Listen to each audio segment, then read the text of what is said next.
Welcome to part 2 of this Patron's only reading of the Dead Sea Scrolls and Modern Scholarship by Solomon Zeitlin, with commentary by me, John Machtemes. We're going to pick up in the introduction. We had left off because he had segmented the introduction. And if you recall, in the last episode, we went over basically the discovery, the purported origin of the Dead Sea Scrolls. Supposedly found by a shepherd boy who had supposedly led a herd of goats to the area of the Dead Sea, Qumran, which is a terrible place to take any animal in existence to find food. And I say that, now I don't know everything about all animals out there, but I do know that most animals do not subsist off of rocks, dirt, and sand, or extremely saline, salty, minerally salty water. So based just on those two factors, I'm going to presume that no shepherd would want to lead any animal out there in order to find food. These scrolls were discovered, in quotes, at least a couple of times. It is said that the first Bedouin boy discovered them and I just kept them around. He had discovered them and he thought, oh, I can use this for coloring pages. And they say he kept them around, and sometimes he hung them like a flag on a tent pole or a stake. And somehow they managed to survive very well, even though I thought that because they were sealed up and all, and because they were supposedly in a good environment for the preservation of something like that, even though I don't think that area would be at all. I would have thought it would be very hot, damp, salty, like very hot. Everybody who's ever been there describes it pretty much the same. But, you have something preserved, and you would think that once you expose it to air and whatnot, maybe that would be a problem, but I guess since all the air out there is supposed to be desert air, but, at night, the air does tend to condense.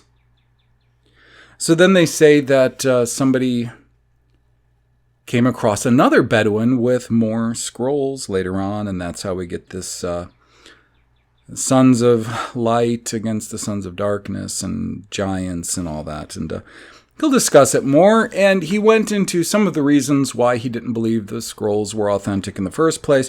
One of those being matres lectiones, which is the insertion of, even though Hebrew is not supposed to have vowels, they are vowels. And they do match our Western vowels, by the way. The insertion of those. And other odd things like, parentheses, which he says didn't show up until, for instance, the Middle Ages, which the Middle Ages, of course, so far, we know that he is assuming the existence of things as is purported to be in the Middle Ages.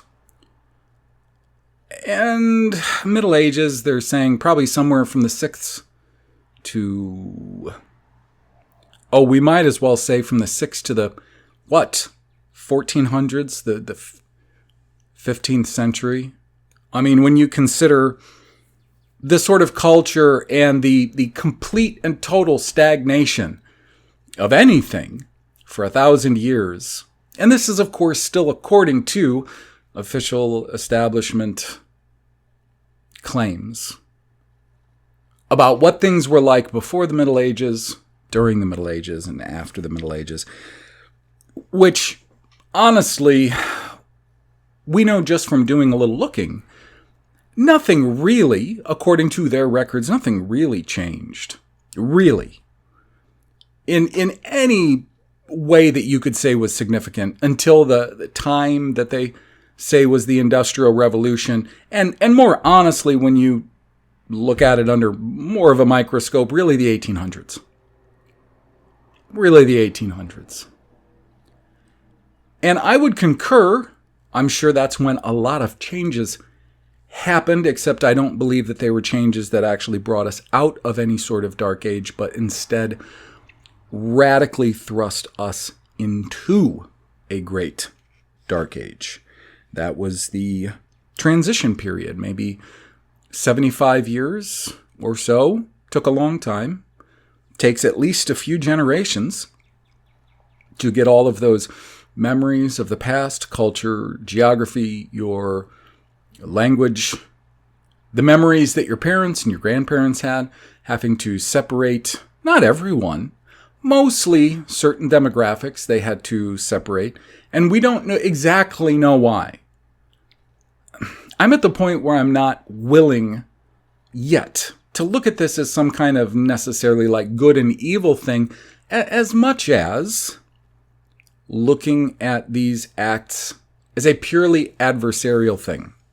Let's say a purely pragmatic set of actions. Though, again, even though this was mostly aimed at a particular demographic, and most of the time they're just called German and Irish, but altogether, there's enough evidence that exists that all of them were Celts.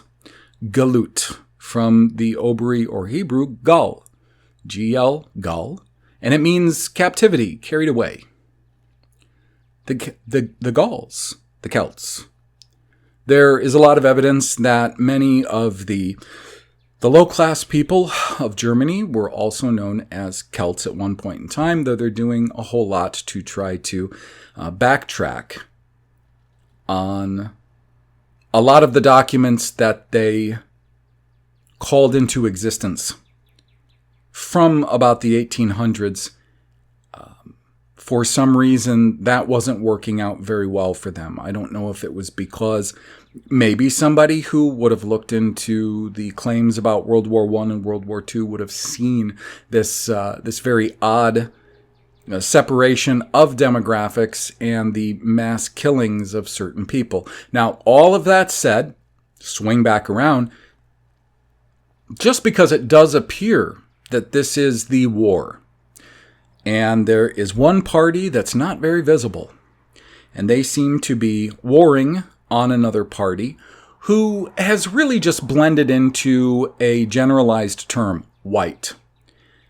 Some people will have traditions they're German, some people will have traditions they're maybe Irish or Welsh, Scottish, or of course there's that area in French Britannia, because there's plenty of Celts or Gauls that are still mingled around France, just depending on what your traditions are, okay? And that simply just means a geographical location with a certain name on it, maybe a language as well.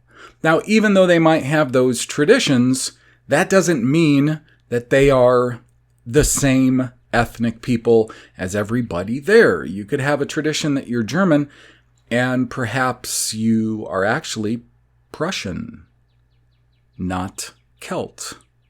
Perhaps you are Slavic because there was Slavs, Poles, and I'm not sure that Poles are the same as Slavs, honestly. I think they might be different people. You may have a tradition of coming from a certain place or being from a certain people, but that doesn't make you necessarily the same as others who have a tradition of being from a certain place or being a certain people. Now, this works to the advantage of the people in control. Because, for instance, if, let's say, a group of Prussians did some certain things during a couple of world wars, and I'm not saying they did, I'm saying if they had, whatever things they did that are maybe more provable than other things, then everybody with the title German is catching the heat for that. It's the same way it works when they say white, and everybody who's white catches the heat for that. What about when they use any blanket color term to refer to a number of ethnicities that may be within that racial type? You may be able to classify them through, I suppose, a preconceived arbitrary set of determinations that they're part of that race that we're calling black, we're calling brown, yellow. I know it's not even politically correct to say that anymore, but that's what it comes down to. That's essentially how they are classifying everybody, or white. So the problem with this war is no matter how intense it may be today, since so many were killed off almost a century ago, no matter how intense it may still be or not, and I think they're still cleaning up, you have to remember a couple of things. First off, anybody out there who might be white but not Celt or Israelite, and I am including Judah when I just say Israelite, okay? All of them. Keep a couple of things in mind. One thing is, there's a point at critical mass where anyone, any culture, any tribe or tribes, they're going to reach a point of critical mass where it is us and them. They have to. Now, we know that this is going to be a fact because we see it in homogeneous cultures, for one thing, in the Bible. The Judahites in the kingdom of Judah, or the Israelites in the kingdom of Israel, they were consistently treated the worst by their own ethnic rulers. They were consistently treated the worst by their own ethnic rulers, not by others. In fact, frequently when Israel might have gone under the control of another nation, that other nation might have treated them a bit better than their own rulers were treating them. Think about when Babel conquered Judah. Who was it that was the most in opposition to that happening, that changeover in power? Who was resisting it, as we see recorded by Jeremiah, the most? Was it the people? Was it the prophet? It wasn't the prophet. It wasn't any prophets. It was people who stood to gain more by them staying in power. And we're not just talking about kings and princes and perhaps priests and high Levites. Those people, we're talking about likely a very large segment of people who were parasiting off of their own people. They didn't want Babel. They didn't want the Kashdim to take away their power. That's it. That was their motive. So everyone and anyone from any culture, when their population numbers, so they've been boosting up other population numbers, including whites that aren't Celts, for a long time. Once it reaches a certain point of critical mass, they're going to treat those people past a certain point very similar in a lot of ways as they're treating those that they're warring on. If they are close to them in geography, where they've made sure that large concentrations of Celts are. And from this point forward, it's mostly just going to be Celt. If we're thinking about German or any Gaelic-speaking people or anything like that, like Low German, not Prussians, it's just essentially going to be Celt, as in from the Gaul or the Galut, biblical term.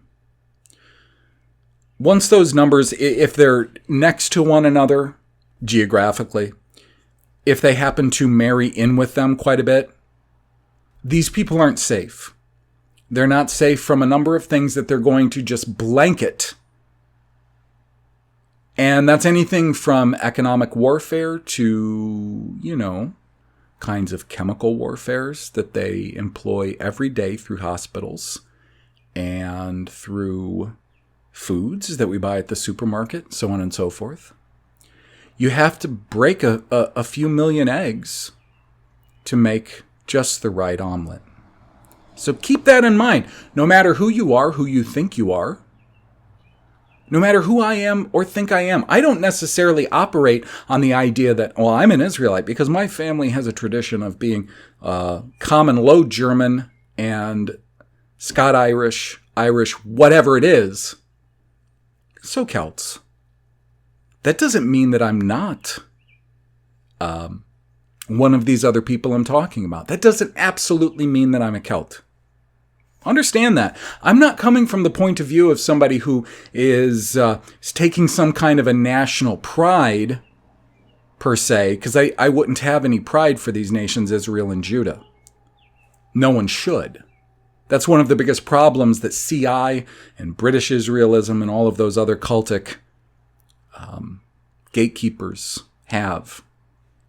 Too much pride, of course. They want the house of Israel, which includes Judah. They want the Celts to have a sense of pride. They want to keep them prideful and ignorant, and they want to stay in control, and they want to keep them out of control. And a lot of people, I'm sure, critical mass, they certainly don't want any other race in control. So understand, this is important. This is important for everyone. This is important for everyone. And I don't really think that any people, whether it's an individual or an entire people, I don't think that they should ever see it as, I don't think they should ever have the desire to take power and to have a great deal of power over other people, to have excessive amounts of material wealth, and therefore the ability to control so many people. Like the people who are in control today, that's exactly the kind of wealth and power they have. I don't think anyone should seek to have that as an end.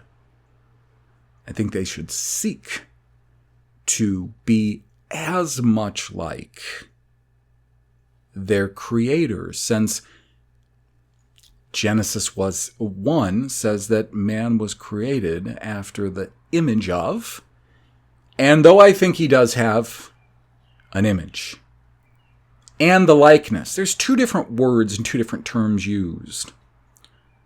And I think when we examine ourselves and see our creativity, our lack of being able to accept a very much programmed robotic lifestyle, we will see that there is this breath of the divine in us.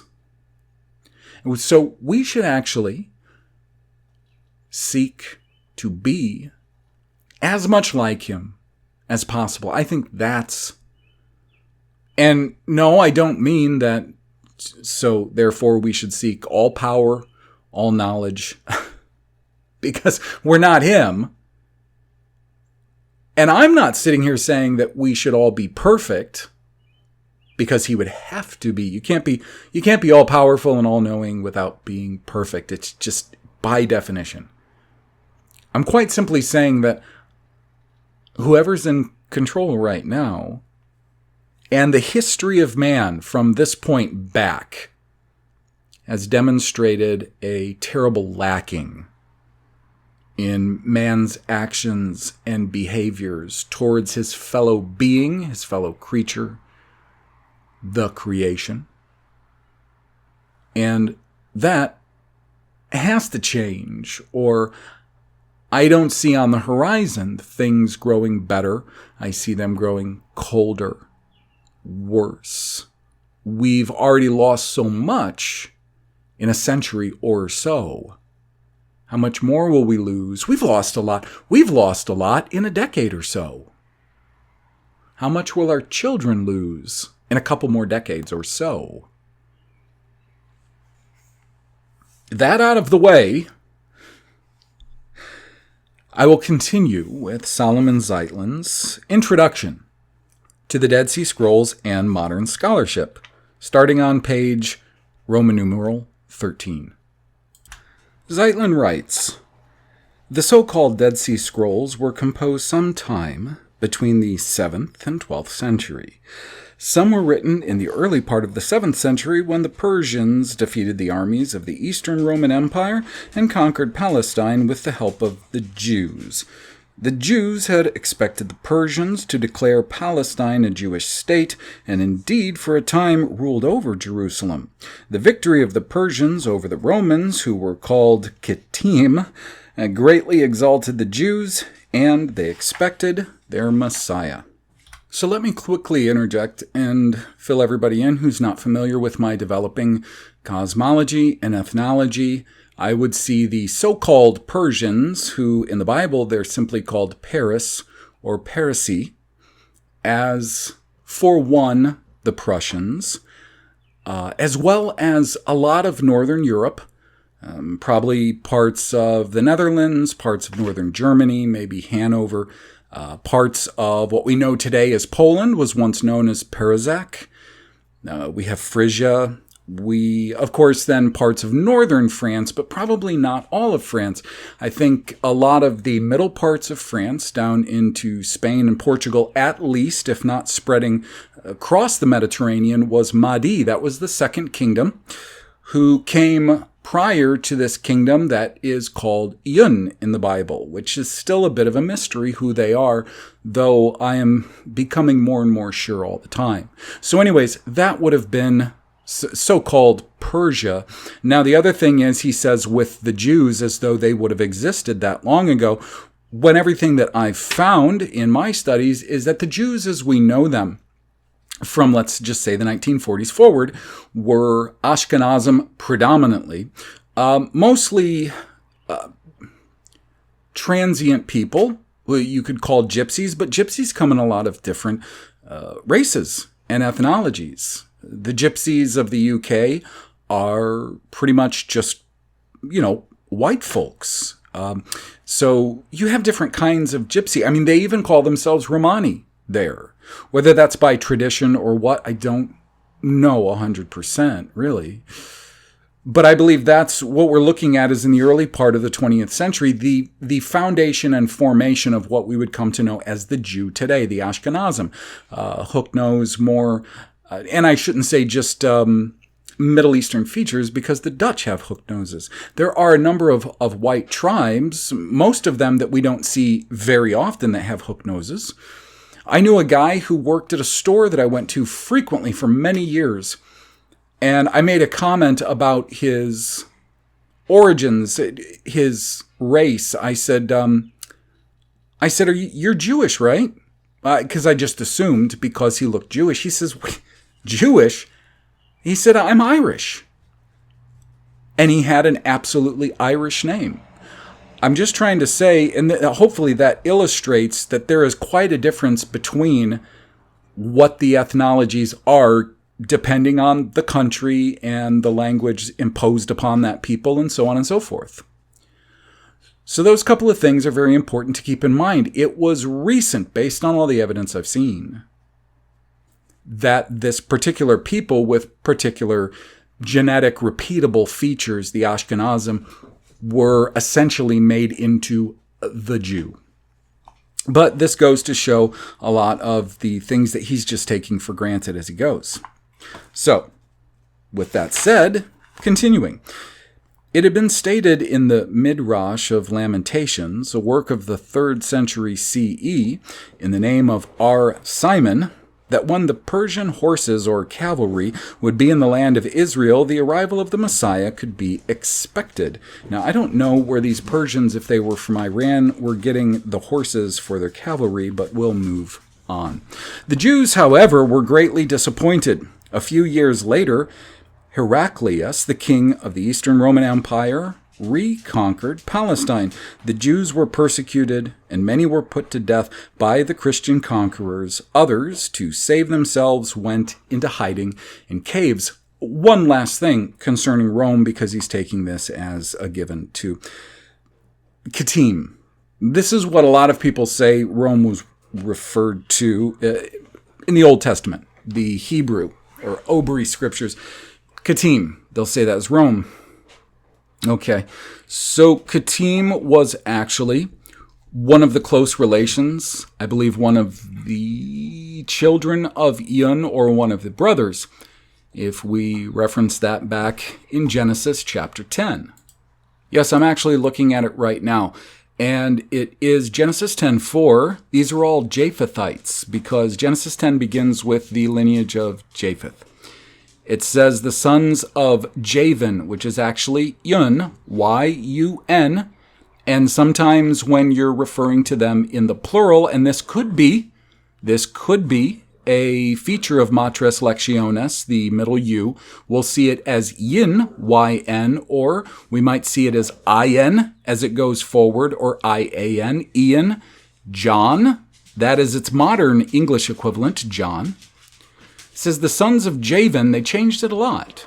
The sons of Javan, Elisha, Tarshish, which comes up a lot in the Law and Prophets, Kittim, and Dudanim. It's Ddnym, Dudanim. Kittim, Ktym. Kittim is mentioned a few times later in the Law and Prophets.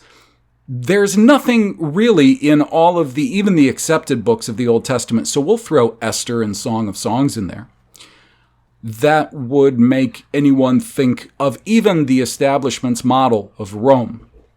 It's actually more information that you're going to see in the apocryphal books like Maccabees and others that's definitely, absolutely, definitely going to make you think of Rome and, of course, the entirety of the New Testament. It is absolutely not anything that you're going to find from Genesis to Malachi that is going to cause you to equate this Kittim with Rome. He goes on, the rule of the Byzantines after the victory of the Persians did not last long. Before the end of the first half of the 7th century, the Arabs had conquered Palestine. The advent of Muhammad, who proclaimed himself the prophet of Allah, and the great victories of the Arabic tribes over such great empires as the Byzantines and the Persians stirred the imagination of the Jews and gave impetus to the appearance of the messiahs. One of these alleged messiahs was Abu Isa, who gathered an army of more than 10,000 men and declared war against the local Muslim government. There was another messiah named Yudgin at the beginning of the 8th century, and many of his followers did not eat meat or drink wine. There was another well-organized Hasidic sect who called themselves Mourners for Zion. Some of the supposed Dead Sea Scrolls were written at the time of the Persian conquest of Palestine, and others were written after the rise of Islam. There is a great affinity between the ideas, words, and phrases found in the scrolls and those recorded in the early Quranic literature. The laws referred to in the scrolls are also parallel to those recorded in the early Quranic literature. Hence, it is evident that some of the scrolls are representative of a seceding group of the Quranic sect. And once again, really quickly, the Karaites are purported to be Jews who do not follow Talmud, but only the Law and Prophets. Now, one thing I find interesting, I want to use this, the preceding paragraph or two, as a point of illustration. That, again, as I supposed at the beginning of this, and basically any book I can find freely on the open market, is that while he is offering arguments against the Dead Sea Scrolls, he is at the same time, and this is very important, you can see this with every academic that's given even an inch of film space or an inch of column space in a periodical publication, newspaper, book, is that while they may argue over things like the authenticity of the Dead Sea Scrolls, while they may argue over whether or not Jesus existed, whether or not he was a prophet, so on and so forth. They might argue over whether or not Ezra, from the book of Ezra, the scribe, changed the Hebrew character or not. They may argue over a myriad of things, 1,000 things. One thing that they all hold as sacred as you could possibly imagine. And my first clue was a talk that Bart Ehrman gave when he said, I don't believe in the authenticity of Jesus as the Messiah. But what I do believe in is the historic record. That's what they all believe in, the historic record. And even amongst those of different disciplines, whether it be archaeology, paleography, whether it be various sciences, medical science or space science, you name it. And they disagree. They're going to disagree within parameters, or they're going to be silenced, ignored, ruined, maybe worse sometimes. They always uphold the establishment form. Always. And when it comes to things like this, he's absolutely going to uphold the establishment form of It being, since this was published in 1956, 1,956 years from a certain point in time that they would say was established sometime after the fact as being the relative birth date of this person, Jesus. That's one thing that every single one of them is going to support without fail, or they're going to be silenced. If there were academics in the last century or so, like Kiermaier, for instance, who didn't support these things, not fully, you're not going to hear about them. It'll be a miracle if you do. Now he continues, the erroneous assignment of the scrolls by the archaeologist to the pre-Christian period should serve as a lesson. When there is an abundance of literary material, archaeologists should familiarize themselves first with the literary material before making ex cathedra statements about archaeological discoveries. The deluge of articles and books written on the scrolls has revealed the deplorable state of much of modern scholarship. It has shown the meagerness of knowledge on the part of both Jewish and Christian scholars of Judaism before the Christian era and the first 2 centuries thereafter, as well as the rabbinic and medieval literature.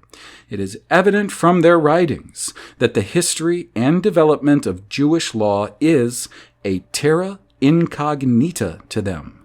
The renderings of the scrolls by Brownlee, Burroughs, and DuPont Summer are faulty. I propound some vital questions in these pages which Professors Albright, Burroughs, Yedin, and the Archbishop should answer. By doing so, they will facilitate not only the establishment of the date of the composition of these scrolls, but also remove the cloud of mystery that has shrouded their discovery. This is not the first time scholars have erred in regard to discoveries in quotes. They were deceived by the forgeries of Abram Firkowich. One scholar, Harkaveh, had the courage to brand them as forgeries. Again, they were deceived by the forgeries of Shapira. Claremont Gnu was alone in recognizing that they were forgeries. These 2 scholars, who had the courage to defy the rest of the scholarly world, were insulted by their opponents. To some extent, both of these scholars were my teachers.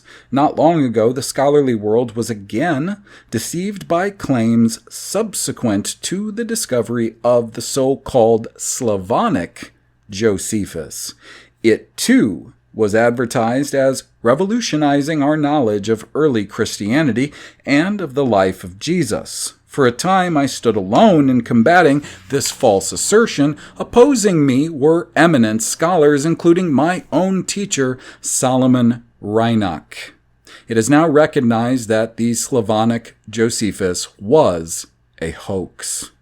In concluding this introduction, I would like to comment on the Dropsy College and the Jewish Quarterly Review, one a great institution of scholarship and the other an organ of learning. In my struggle over the authenticity of the Slavonic Josephus, great pressure was exerted on Dr. Cyrus Adler, who was then the president of the college and the editor of the Jewish Quarterly Review, to silence me. But believing in academic freedom, he did not yield to that pressure. At a time when pressure is increasingly exerted on the colleges of our own land toward conformity, and when nonconformity is somewhat regarded as heresy, it is fortunate for scholarship that the Dropsy College is under the presidency of Dr. Abraham A. Newman, who is a staunch adherent of the great principle of academic freedom. The Dropsy College has not interfered with my writings for the Jewish Quarterly Review and my contentions against the delusions which have grown up in connection with the Dead Sea Scrolls. This book is based primarily on articles which have appeared in the Jewish Quarterly Review. Because of the high cost of printing, I have made no changes in the text. In many of the pages, the reader will find a certain amount of polemical utterances and much repetitiousness. This is unavoidable because of the subject matter and the manner of composition. I trust the reader will be patient. And I would like to echo that sentiment as we close the introduction with, I hope my listeners will actually be patient, because I could, if I were so inclined, and sometimes have been, I could produce works, whether they be audio or audiovisual, that were of a very high caliber in the sense of editing and presenting whatever subject it is that I would be presenting. In fact, I would say that editing, whether it be audio or audio and video, is one of my favorite things to do. It's actually quite therapeutic. So I enjoy it very much. And the thing is, you could select from handfuls and handfuls of outlets who purport to do something similar to me, who have far better editing.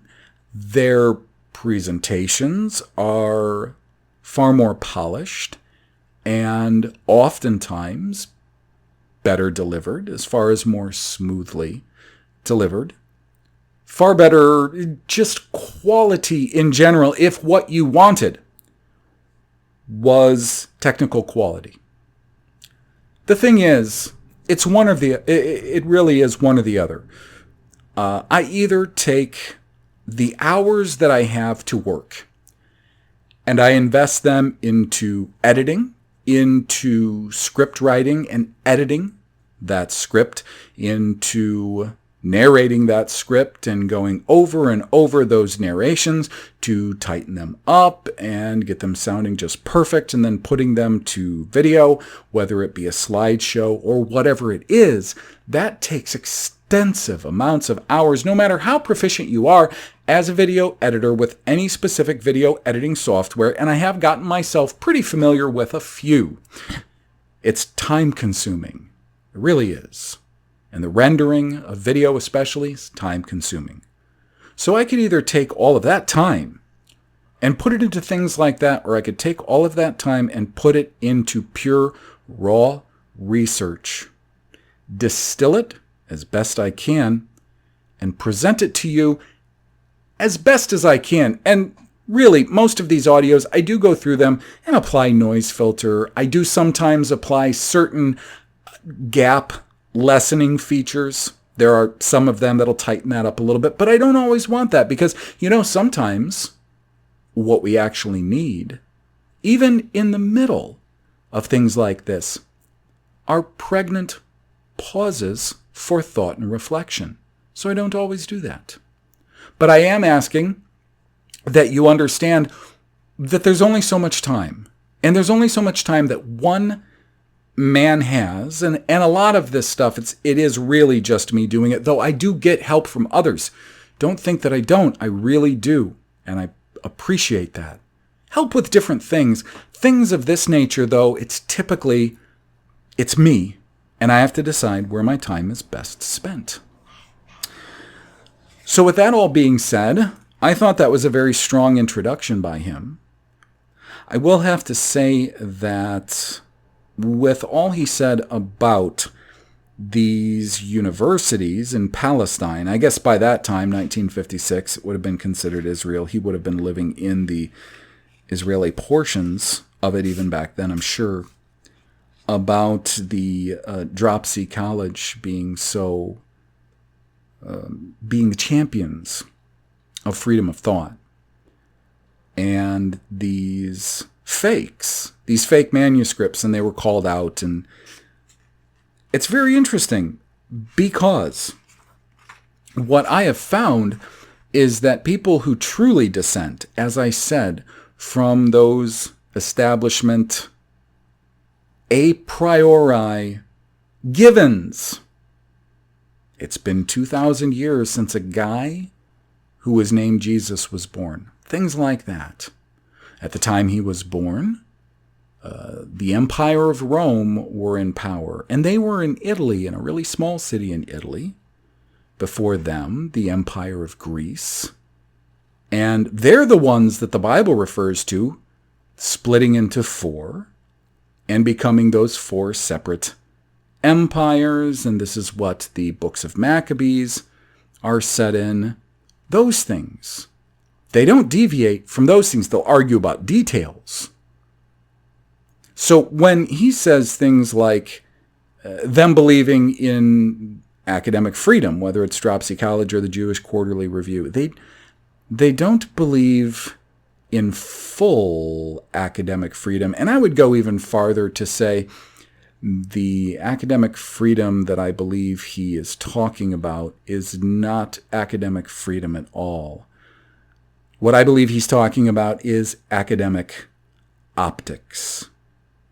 And there's a vast difference between freedom and optics. And of course, living in America, everyone who lives here, and not just America, North America, Canada's, they have laws that are oftentimes far worse as far as just freedom of thought and expression. Living in North America is a problem because it is a very, very big, very rich, now extremely diverse, and mostly populated with people that the ruling body see as dangerous enemies of theirs. It's very important to handle all of North America in a very certain way. Make everybody in North America believe how free they are, what a free country this is, and what a good thing that is, while at the same time it's absolutely not the case. So it's always important to keep those optics strong. And definitely when it comes to, especially in 1956, when he's talking about a place like the Israeli-occupied territories of Palestine, they needed to, amongst other things, like the purported discovery of the Dead Sea Scrolls, they needed very much to constantly talk about how this was the one and only democracy, the one and only free state in the Middle East. And, of course, back that up by continually talking about how free and open the academics and politics of the occupied state of Israel was. Though, if you read, for instance, as I mentioned last time, Natalie Abu al-Hajj's Facts on the Ground, and when she talks about a lot of the problems that some academics who were critics of archaeology and other disciplines in the early days, so just the early part of the 19th century, or 20th century, you'll see that what he's saying would have to be mostly only Dropsy College and Jewish Quarterly Review, and of course, I'm nowhere near convinced that those two institutions are what he's purporting that they are or were. So, enough of that, and on to Chapter 1 of the Dead Sea Scrolls, the Hebrew Scrolls, he puts in parentheses, and modern scholarship, entitled The War Between the Sons of Light and the Sons of Darkness. In 1948, the late Professor E. Sukenik published fragments of a scroll which he called The War Between the Sons of Light and the Sons of Darkness. This scroll, with two others, was bought from a merchant who said that he had obtained it from a Bedouin who had found it in a cave near the Dead Sea. He said that this scroll was of the pre-Hasmonean period. In an article published in the JQR of 1950, I expressed doubt about the antiquity of this scroll. In December of 1954, this scroll with two others was published by Mossad Bialik, and the publication aroused great satisfaction in Jerusalem. Long dispatches had been previously sent out from London about its importance because of its antiquity. A telegram by INS had been published in the Philadelphia Inquirer, October 3, 1954, about it. No doubt accounts appeared in other newspapers of this country.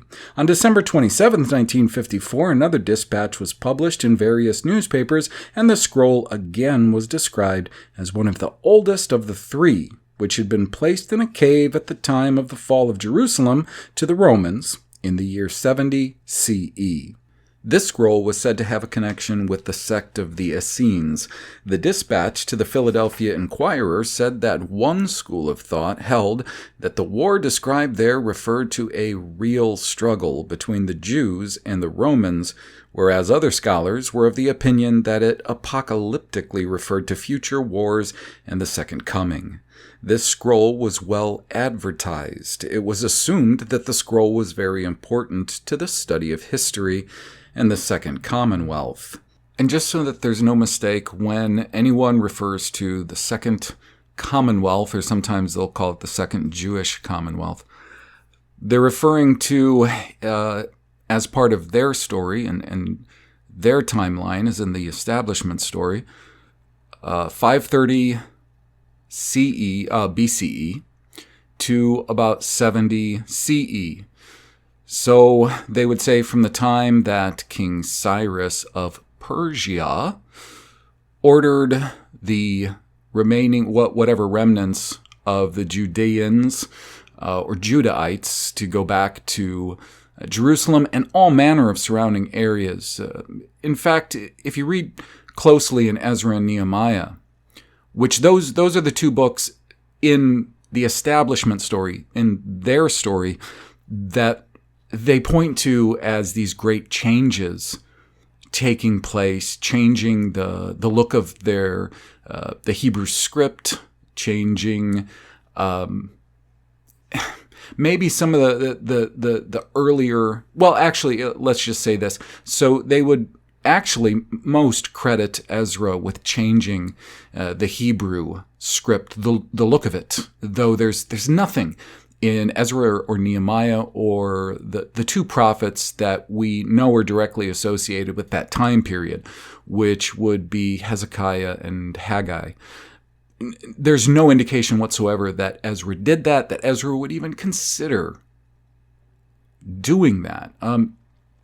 In fact, from the text itself, what we know happened was really just the same old nonsense, the same old behaviors, if not worse, from the people of Judah who returned to do these things.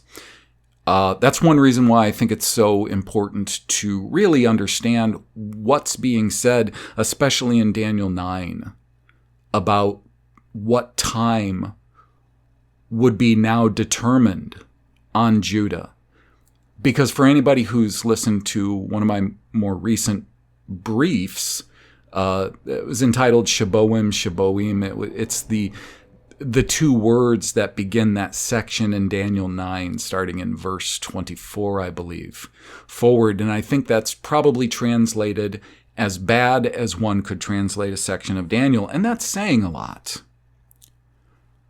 So the establishment tries to tell us that a lot of changes happened, when really you read the text and you see that it's more of the same that we've seen from both Israel and Judah, if not far worse. Corruption, intermarriage with the peoples around them, which was against the law.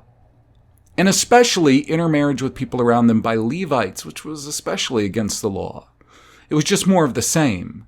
That's what we see. That's why I believe that it wasn't long before this empire, known in the Bible as Yun, or as I just articulated the variations. Anyways, probably came so soon and replaced the rulership of Paris and who knows about Mede, because they don't seem to be big players from about the time that Babel falls. Well, at least in interaction with the Judahites. Because there's only a few books that we know of that are written, though I think Joel is probably a late book too. And there may be others that are late books. Okay? Because not every book of the prophets is really accurately dated. I mean, some of the books of the prophets don't really give a very accurate date, but if you pay attention to the details in it, you can start making out when it was probably written. So there you go. Second Commonwealth, they would say from about 530 is when they say this, as they put it, Cyrus of Persia ordered that the Judahites would go back to their ancestral land, specifically Jerusalem or Jerusalem, and mostly rebuild the walls and parts of the city. Now, I had a friend that messaged me not long ago asking me about the Second Temple, and not in a snide way.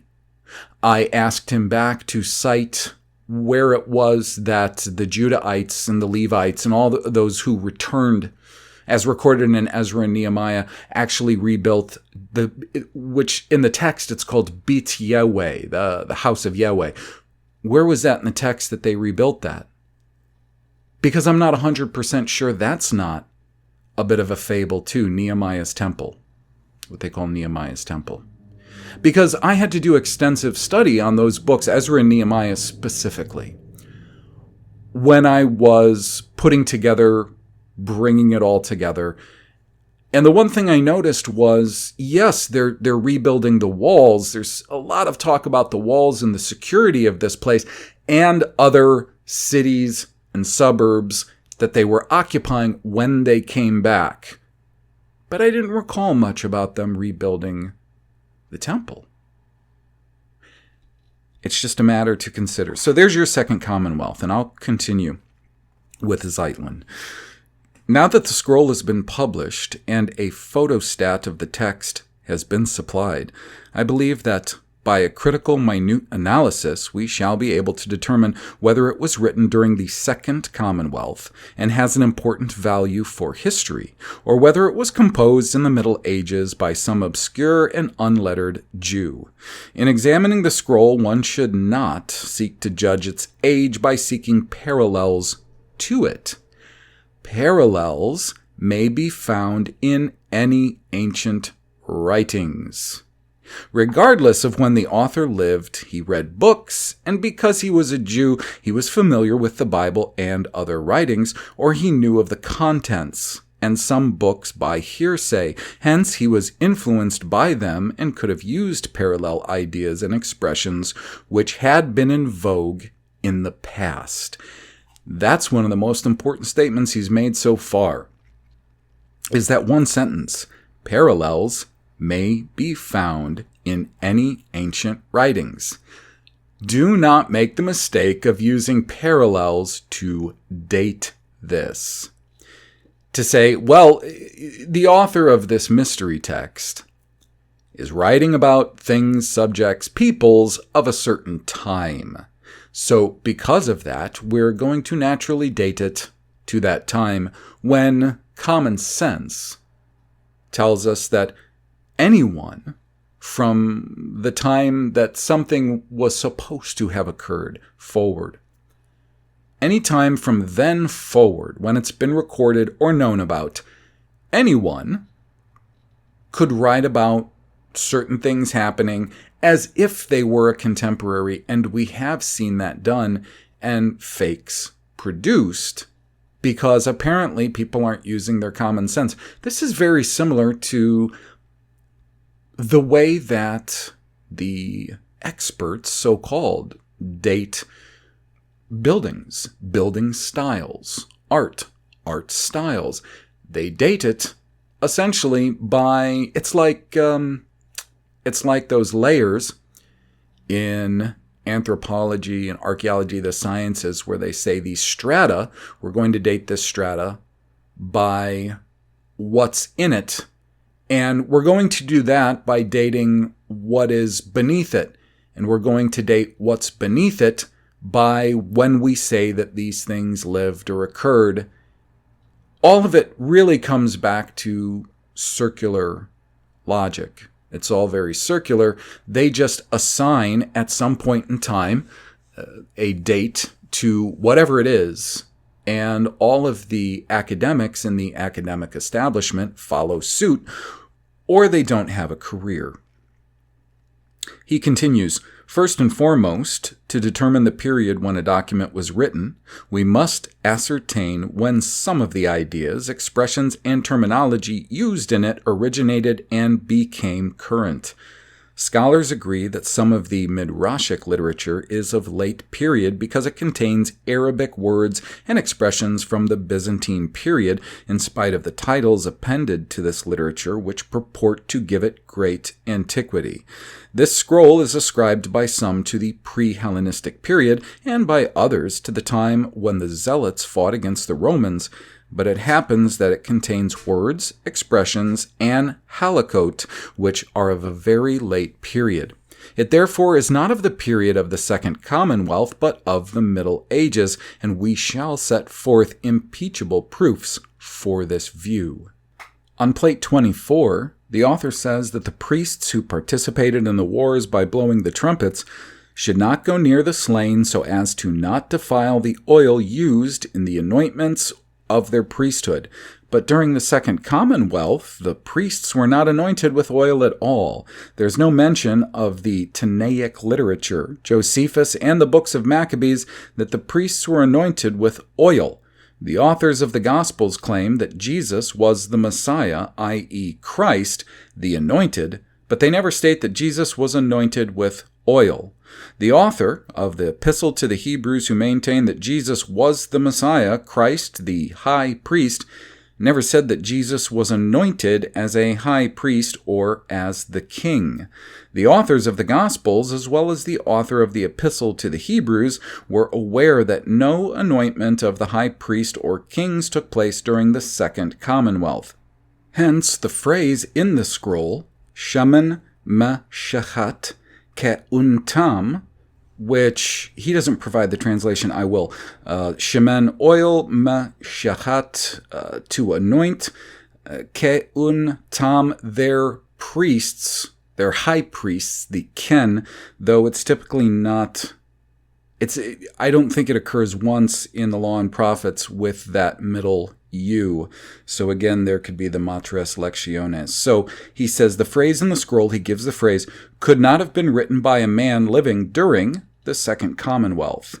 This shows that the author of the scroll did not live during the Second Commonwealth, for a person writing in that period would have known of these doctrines. Even an unlearned person would have been familiar with well-known doctrines held by his people if he had lived during that period.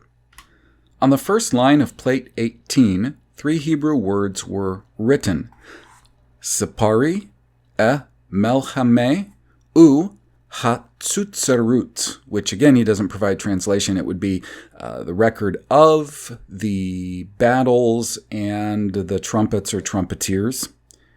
The parchment on which these words were written was damaged, and hence they were rewritten above the line. These 3 distorted words are enclosed in parentheses. So far as we know, parentheses were not used in antiquity to indicate that certain words should be ignored. If a copyist made an error, he erased what he had written and wrote the correct words in the same space. That was the practice among the Jews. We know from the Talmud that some copyists placed dots either over or under certain words to indicate that they should not be read. Now the question is, who wrote these 3 words above the line? Was it the original author? If so, then we must assume that he lived in a very late period, because it was not the custom in antiquity to enclose words in parentheses. If we assume that a copyist and not the original author enclosed these words in parentheses, then we must ascertain who tampered with the text and especially at what time. Why did a copyist take the scroll out of the cave, put the 3 distorted words in parentheses, write the correct words above the line, and then replace the scroll in the cave? Those who maintain the antiquity of the scroll must explain this enigma. Again, on plate 25, the author wrote the word umia, which appears to be Aramaic and likely means or is used as nations, but left considerable space and then wrote the following word, ke omake, as, we'll say, as with thee, though it would be used sometimes in various ways with feminine ending. So to show that the words are connected, he inserted a connecting line between the word umia and the word ke omake. The practice of using connecting lines was not in vogue in antiquity. It is true that the printed text of the Bible, where we have the accent signs, 1 or 2 syllable words which do not have an accent sign are connected by a line with the following words to indicate how they should be read. However, in the Pentateuchal scroll, which is read in the synagogue and does not have accent signs, there are no connecting lines. Connecting lines were used in the Bible after accent signs had been introduced, and this was in a comparatively late period. How then can the connecting line in the scroll be explained if it was written during the Second Commonwealth? We must assume, therefore, that it was written during the Middle Ages if we say that the connecting line was not inserted by the author but a later copyist. The question again arises, who tampered with the text and when? Why did he take the scroll from the cave and then replace it? And so again, we see Zeitlin replacing one assumption and controlling the argument by inserting another. He keeps saying over and over and over again, so therefore we see this is from the Middle Ages. Therefore, this is from the Middle Ages. However, I would add this. Zeitlin just destroyed his argument that he keeps making over and over again that these things are from the Middle Ages. He just destroyed that a page or two ago when he said, do not use parallels to date. You see, he keeps going back and saying these things are known to have started around this time. Middle Ages, Mishraic writings, rabbinic literature that uses these certain, whether it's parentheses or connecting lines or whatever else. And then he's saying, because we know, and again, we only know because someone deemed those other things to be from the Middle Ages, okay?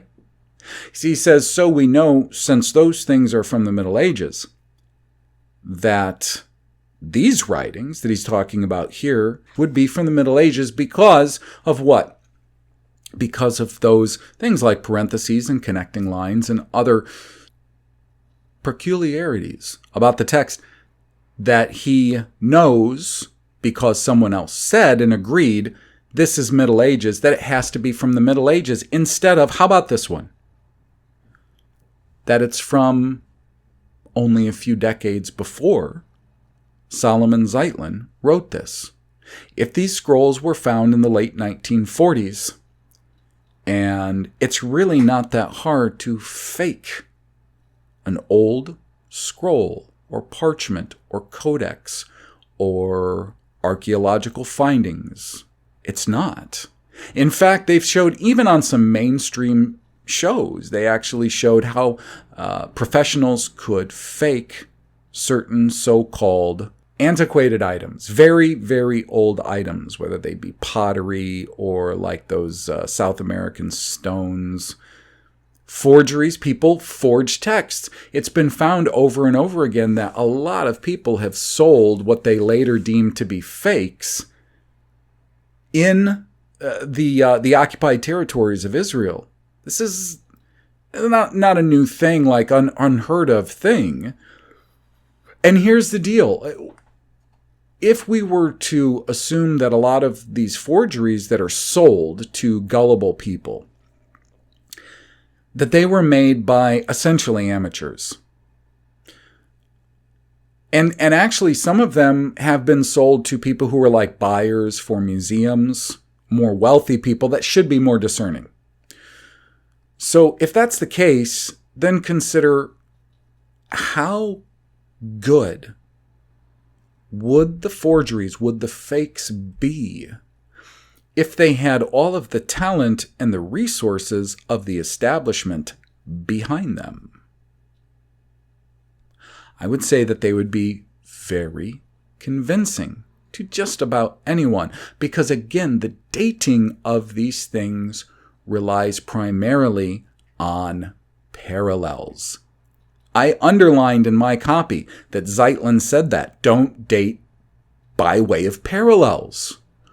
Well, he's talking about parallels in thought, things that show up in literature as concepts, or a person that the academic establishment has told us existed at a certain point in time.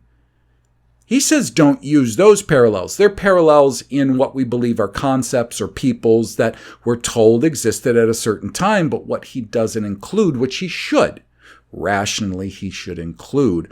Also, do not date by parallels of documents. For instance, you find a stained vellum with a certain style of writing on it. It appears old. Somebody says they found it in a certain place, which establishment organs say a certain sect lived at a certain time. And then instantly, even though there are huge holes in that story, as far as the shepherd boy and who really lived there, do we actually have any proof that anybody actually did live there, who were literate and who would write such things and who would put them in clay pots and so on and so forth? But we just take it, accepted it as face value, and then do the same thing with parallels. We say, well, because it was written in a certain style, and it mentions certain people, and we know by other documents that certain people lived at this time, then they have to be from this time. All he does, Zeitlin, he gatekeeps and moves that whole thing into a time that actually has probably, as far as if you looked across the broad sweeping range of time that I believe they entirely contrived. And this is going back to the time of Ezra and Nehemiah. That is as early as I believe they started contriving time. Because I personally don't believe Ezra or Nehemiah lived more than a few centuries ago. Tops. Out of that whole timeline, though, their timeline, which they would say was like 530 BCE, to today, the period of time that actually has the smallest amount of evidence for it actually being a real period of time where real things happen, this was one of the first things I even cut my teeth on, was A Guide to the Phantom Dark Ages by Emmett Scott. They are possibly the worst time that you could ever competently prove that the people existed, that things happened during that period of time, that you could even prove that that period of time happened. And he's gatekeeping us back to the most questionable period in time out of all of them. That one's just the worst. It's down at the bottom of the ladder, I think. Maybe a tie between that and the supposed 400 years between Ezra and Nehemiah and what they say was the birth of Christ. Maybe a tie. Terribly weak period in time. But again, here is the subtle sleight of hand. He gives us a very good argument about what you shouldn't do and why certain things shouldn't be taken as trustworthy and concrete. And then all he does is very subtly replace that with another set of assumptions that he wants us to believe, oh, well, that seems very reasonable. They need that. These academics will absolutely go out of their way to protect the model of time, especially from the time of Ezra and Nehemiah, especially. They can let all kinds of other things go from before that.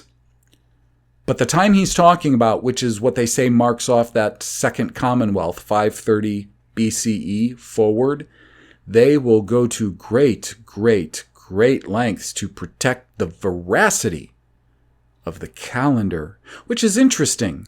From that time forward, they really go out of their way. I mean, in my opinion, of course, fake literature, like all of the apocryphal books, have been contrived to give everything in front of Ezra, Nehemiah, Hezekiah, and Haggai, everything in front of that, body and weight and life.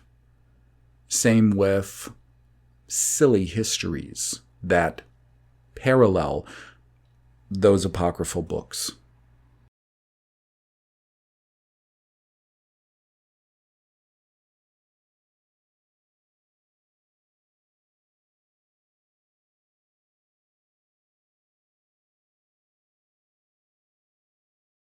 All right, now continuing with Zeitlin, and what I'm going to do is, as he's in the habit of printing Hebrew words in here, sometimes Hebrew, sometimes what appears to be Aramaic, because it doesn't have the form of Hebrew, but he's not giving us definitions, which helps, really. If you're looking at this and there isn't even reference numbers by them, you don't know. There's a lot of other academics that do that too. They'll give a quote in maybe French, Latin or French, I've seen that too, or Greek, or some other language that is not the language of the book, and not provide any sort of translation. It's good to know what they're saying, what they're printing here in this other language. So I'm just going to provide the translations as I know them to these words, which gives me a little bit of advantage as I read through. I'm going to tell you what they are or what they likely should be, since all of these Hebrew words tend to have multiple lexiconic entries. So I'll give you what should be, based on context and the word groupings, the closest translation. So he moves forward. He says the term Kuen Erash, which would be basically like the head priest, is used throughout this scroll. The term Ken Egedul, which basically like the high priest, when you see high priest in the Old Testament, that's the undergirding Hebrew, the Ken Egedul, was used in the Second Commonwealth. In the biblical books of the post-restoration period, like Haggai, Zechariah, and Nehemiah, we find only the term Egedul. Hence, I maintain that this also indicates that this scroll could not have been written during the Second Commonwealth, as the term was then not employed. It has been pointed out that the term Ken Erash does appear in the Book of Chronicles, which was written after the Restoration. It is true the Book of Chronicles was written after the Restoration. The author, however, refers to the history of the time before the destruction of the First Temple. Hence, he uses the terms which were in vogue throughout that period. Similarly, Josephus, in the first 11 books of his Josephus Antiquities, uses the term Hebrew, although in his time the term Hebrew was not employed, but Jews. Since in his 11 books he refers to the period preceding the destruction of the First Temple when the term Hebrew was employed, he uses the term Hebrew even though in his own time it was no longer in use. And I'm going to interject and correct that a little bit. In the works accredited to one Flavius Josephus, actually the term in the Greek, I have the Greek manuscripts, the term in the Greek manuscripts is in fact oudeos, which is literally just a Koine Greek transliteration of Judah. Now, even as late as Ezra, Nehemiah, Haggai, and Zechariah, the authors of those books were using purely tribal names. Now, they might use the name Judah when they were referring to the territories in which they came back, or the kingdom which once existed and was now lost, because it wasn't a kingdom again when they came back. It was a territory that was presided over entirely by the Parisii. And I do hesitate to just start throwing out things like Prussians, because that may not be entirely fair.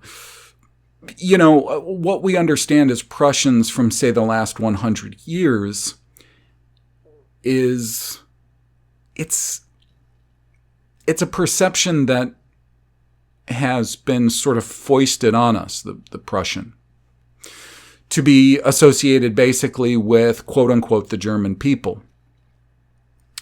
Anyways, so sometimes Judah is used in those later books, but sometimes Benjamin, Benjamin, sometimes Louis or Louim for Levites. Tribal names were still used when speaking of a tribe. You didn't simply say, in those later books, the books that are likely the last or close to the last books recorded in the Old Testament, you didn't simply say Judah as in the Levite. All right, if you're referring to a Levite or Benjamite or another tribe, you didn't simply just say Judah. You said Benjamite or, Benyamini, or you said Luim. If you were speaking of other people, the Sephardim or the Asherim, these were other people that lived in territories that were once the kingdom or the house of Israel. They never used, and I'm trying to make this clear. First off, Jew is not in any of the so-called Hebrew, the Obri portions of the Bible. Even in the New Testament, you look at the Koine Greek in the New Testament, it's still Udeos. It's still a transliteration of Judah. Jew is a very different word. It would at best be from a root which would be made up of the Yod and the Vav, or Y and U. U. Could there be a so-called Het or E in there? I don't know. But it would probably be that simple root, where Judah is a far different word with different roots. And if you actually go and look at how Leah named her fourth son, Judah, I believe it's Genesis 29 or 30, when it gives all the different names of the children that Jacob was having with Leah and Rachel and Beli and Zilpah, and how they named them. And Leah said that she named him because she was praising Yahweh for having a fourth son. It's a very different kind of word than you. And he's incorrect in even saying that that Josephus, or let's say any of the New Testament books, if they were all written at the same time, which I think they probably were all written at approximately the same time, a couple of centuries ago, they probably, they both used a transliterated form of Judah. They did not use Jew. That's a later English contrivance. In fact, you look at the older German literature, and when I say older, I just mean, World War II going back. They're using Yehuda. They're not saying Jew. They're using Yehuda. And it makes one wonder when you see that, because it's very clear. If you use the German language, you use the English language, you use any kind of Euro language, which are mostly based on Latin, Greek, or Obri, you can see that it's very easy to determine or to separate something like Yehu, Jew, from Yehuda, Judah. It's very simple. So it's strange, and it makes you wonder about the more modern, as in World War II time period, and the interim period, at least in Germany, where there are a number of state propagandists, people I certainly don't trust, and they're using the term Yehuda, just like you would transliterate it, let's say, into English or German from Obri, Yehuda. They're using the term Yehuda, but every time the Ashkenazim or similar peoples who I believe the establishment made into the Jew. The Jew. They are the Jew. They're not Yehuda. So this is why I am rabbit trailing a bit on this, is because it's not difficult. You don't arrive at Jew from Judah. You don't arrive at Jew from Udeas. You don't arrive at Jew from Judah. It's a simple word. You don't have to truncate it even more. And I would say if you truncated it, you might truncate it naturally on a different syllable or using different consonants. The point being, a lot of that propaganda in Germany, and we know a lot existed from World War I to World War II, we believe, because it exists, is the problems that Germany or the Germans or the Prussians or whomever, the problems they perceived with Yehuda, the Yehudim, not the Jew. Now, I know that right there is a huge can of worms. It's certainly something that can be explored more later. I'm just throwing a seed in there while I'm correcting the assertion that Zeitlin just made, which is not purely true. So now he goes on to say, the author of the scroll described the wars of the sons of Aram, Uz, Hul, Togar, and Massa, who were on the other side of the Porat. Now, he calls Peret, so Peret is one of the so-called rivers that flowed from Odin, or Eden. He actually spells it in here, Porat, P-O-R-A-T, which is the first time I've ever seen it actually transliterated like that. Now, what he does is he goes on to present this all now in Hebrew. So it just reads very similar to as he presented it in English, Beni Aram, Be'otz, Uhul, and we've got Tugar, Umasha, Asher, which is typically translated which, Be'ober, so typically translated across, and we've got Purat. Now that too is one of the first times I've ever seen Purat, the so-called river, which usually they say is Euphrates. I'm not sure that I believe it's, well, I definitely don't believe it's the Euphrates over in Syria and Iraq or in Turkey. It's a river. But that's the first time I've seen the U inserted in there, which would probably again be Matres Lexion.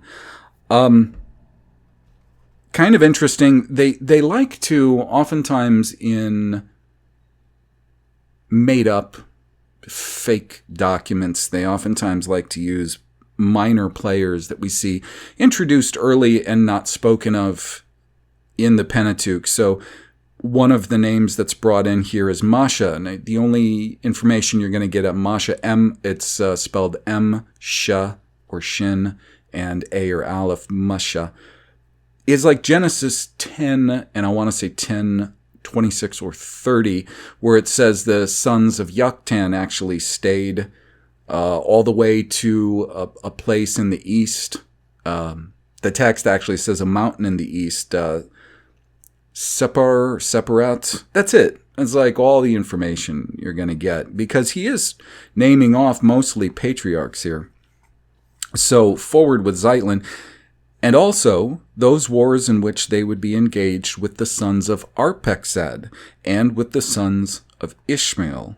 But these peoples no longer existed in the time of the Second Commonwealth. The author copied their names from the Bible, not knowing that these nations had long since passed out of existence. Okay, just because they're not mentioned doesn't mean they passed out of existence. Arpexad, for one thing. Some of these names, Uts, where did Job live? He lived in the land of Uts, and it's called, of course, Uz. We don't know that Mesha passed out of existence. I mean, Mesha could have become, over time, a word like Mesa. We don't know that the sons of Masha are gone. We don't know that any of these people were necessarily gone, or maybe not as a nation. But we don't know how to recognize nations anymore these days. We really don't know how to do it. And there's nothing saying that, let's say, when the power or powers that control the whole world now today, when they came to this land and they took over the areas that they did, they took over all the kingdoms from Paris and eventually Mede. And maybe they took over the territories of Mede during, or it's certainly transposed as, the Spanish-American War, or maybe that was the consummation of it all. But again, this is just an assumption of his. He continues, we note that he also mentioned Tugar or Togar. In the Pentateuch, we have Tugarme or Tagarma. In the latter period, this name was associated with Armenia. Again, an assumption, that's an establishment assumption. In the late rabbinic literature, Tagarma referred to Turkey. Yeah. So now we're getting into too many assumptions. I don't even know if I can name them all. Without just stopping every single sentence, because he's just putting in another assumption. This name was associated with Turkey. This name was associated with Armenia. Yeah, by the establishment they were associated with those places, but not biblically. The name Togar was employed for a Turk and came into vogue in the late Hebrew literature and never occurred earlier. We cannot explain how the word Togar appeared in the scroll unless we assume that it was composed in a very late period. This assumption is strengthened by the fact that parentheses as well as connecting lines between two words are used in this scroll. According to the report given in the Debar, April 22, 1955, Dr. Yedin maintained that the scroll, the Sons of Light and the Sons of Darkness, was composed during the Roman period between the time of Pompey and the last days of King Herod, in any event, before the time of the destruction of the temple. He said that the name Asher referenced to the Romans. According to the same report, Professor Mazar questioned him on this point, holding that the name Asher was used to designate the Syrians, another establishment designation, to designate the Syrians and not the Romans during the Second Commonwealth. As a matter of fact, the name Asher was never employed for either the Syrians or the Romans. There's no passage in any of the literature that has come down to us, pagan, Roman, or Jewish, which identifies Asher with the Romans. The Romans sometimes were called Kittim, establishment, but never Ashur. If the author of the scroll really meant the Romans, how could he expect his readers to know that when he used the term Asher, he referred to the Romans, since none of the writings of that or any other period employed the term Ashur to refer to the Romans?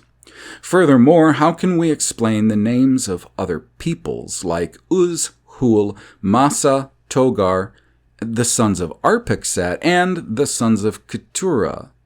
There were no nations with these names at the time of the Second Commonwealth, and there were no Jews who then belonged to tribes. All the people who lived in Judea were called Judeans or Jews. Now that is the point where I'm going to stop this reading.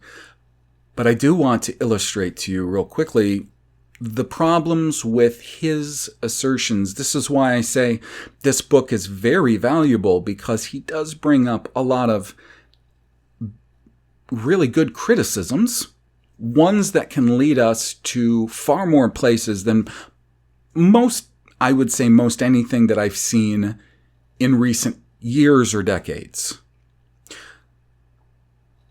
But the assertions that he sticks in here very much are very problematic. Now, this last one, just to illustrate how absolutely incorrect he is according to the Bible. He just said that everyone in the Second Commonwealth living in this area of, we'll just say Judea, it was the country called Judah or Judah, was separated from the rest of Israel right after King Solomon's time, at the time of his son Rehoboam. This Israelite, a northerner from the tribe of Ephraim or Aprim, Jeroboam, he became the first king of the northern kingdom, and there was never someone from the genealogy of David on that throne. Anyways, that kingdom was called Judah. Okay? And as I just said a few minutes ago, even in those late writings, Ezra, Nehemiah, Zechariah, Haggai, you're going to see that the tribes are still distinguished by their tribal names. They were not all called Jews. They were not called Yehudim, unless they were just being referred to anyone living in that territory, which would have been anyone. But that would be geographically. We would have to be talking about people who Ishab dwelled in the area that was still considered territories of Yehuda at that time. Ezra 1:5 reads, "Then rose up the chief of the fathers of Judah and Benjamin, and the priests and the Levites." There we have our designation between Judah, Benjamin, and Levi. Ezra 4:1 goes on to read, "Now when the adversaries of Judah and Benjamin heard that the children of the captivity builded the temple unto the Lord God of Israel." Now we've got, wait a minute, temple, didn't you just say earlier that you don't see much of any kind of evidence that they were specifically rebuilding the house of Yahweh? And I would repeat that and say, yeah, that's what I said. I don't think they were rebuilding it, the house of Yahweh, as in what Solomon built, which is what David wanted to build, which was essentially a stationary replacement of what we call the tabernacle, which was in another place. This, what they're translating now here as temple, is a yikal. They say a yikal la Yahweh. Now, if you go and trace that word in through all of the verses in 2 Kings, you're going, well, no, it would be 1 Kings, 2 Chronicles. 1 Kings, the chapters in which Solomon is building this house, Beit to Yahweh, that you will see that word in there, here and there, dotted through. The issue is that word, whatever it is not the whole of what we're looking at with this when they say temple. And that's one of the first red flags, is they translate at least a few words as temple when it suits them. These are different words. They're highly different words. And it's not Beit Yahweh, B-Y-T, Yahweh. It is this Yikal. The thing is about that root, the root is K-L, Yikal. That root really has a lot to do with things. Everything, just the simple word KL, kal, is used all the time. It's probably well over 1,000 times in the Law and Prophets, used as all or every. It's essentially a determiner. And the thing is, this yikal is used in other passages when they want to talk about a palace in another nation.